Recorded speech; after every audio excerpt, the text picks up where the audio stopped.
आगे बढ़ते हैं। हरियाणा से खबर है, यहां की नायब सिंह सैनी सरकार ने बड़ा फैसला लिया है। सीएम सैनी ने ऐलान किया है कि अग्निवीरों को सरकारी नौकरी में 10% आरक्षण मिलेगा। इस खबर पर चंडीगढ़ से हमारे साथ जुड़े हमारे संवाददाता विजय राणा। विजय, अग्निवीरों को लेकर मुख्यमंत्री ने क्या घोषणाएं की हैं? क्योंकि लगातार अग्निवीरों को लेकर के विरोध हो रहा था कि जिस तरह के नियम बनाए गए हैं वो उनके लिए बहुत ज्यादा मुश्किल वाले हैं। अब इसको लेकर के क्या निर्णय हरियाणा सरकार का?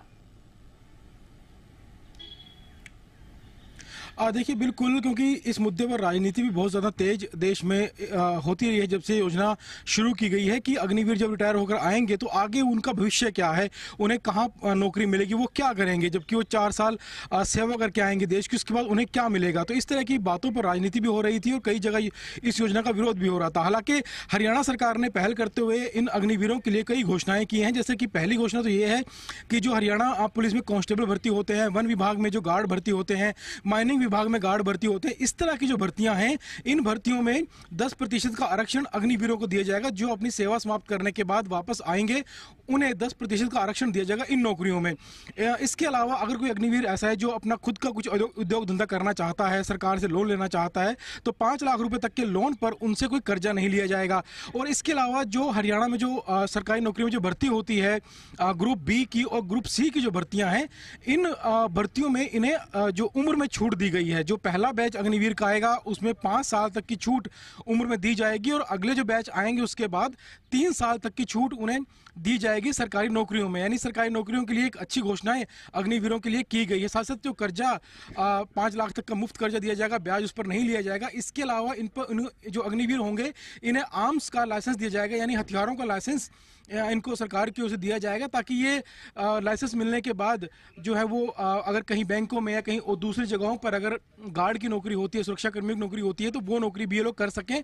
इसके अलावा एक और महत्वपूर्ण घोषणा थी कि जो कंपनी इन अग्निवीरों को नौकरी देगी और जहां इनकी सैलरी 30,000 रुपये महीने से ज्यादा होगी, उन कंपनियों को भी सरकार की ओर से कई तरह की सुविधाएं दी जाएंगी, कई लाभ दिए जाएंगे, सब्सिडी दी जाएगी सालाना।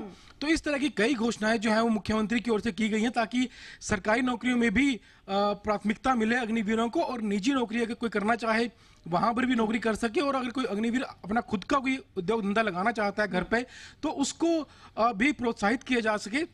तो ये तमाम तरह की घोषणाएं हरियाणा सरकार की ओर से की गई हैं और इसका मकसद यही है कि जब एक अग्निवीर जो देश की सेवा करने के बाद वापस आता है तो उसको अपने भविष्य की चिंता ना रहे और सरकार उसकी आगे के भविष्य में, आगे की नौकरी में उसकी पूरी सहायता सरकार कर सके। और दूसरा एक पहलू ये भी है कि जो राजनीति होती है इन मुद्दों पर, उस राजनीति को इन्हीं के रोका जा सके। और भाजपा नेताओं के पास एक जवाब हो देने के लिए विपक्षियों को कि हरियाणा सरकार अग्निवीरों के लिए क्या कुछ योजनाएं चला रही है। बिल्कुल, तो जो विरोधी हैं अग्निवीर योजना के, उन्हें जवाब दिया गया है, उनके सवालों को खारिज किया गया है, और जो भविष्य को लेकर के अग्निवीरों के सवाल उठ रहा था उसके लिए ये निर्णय लिया गया है।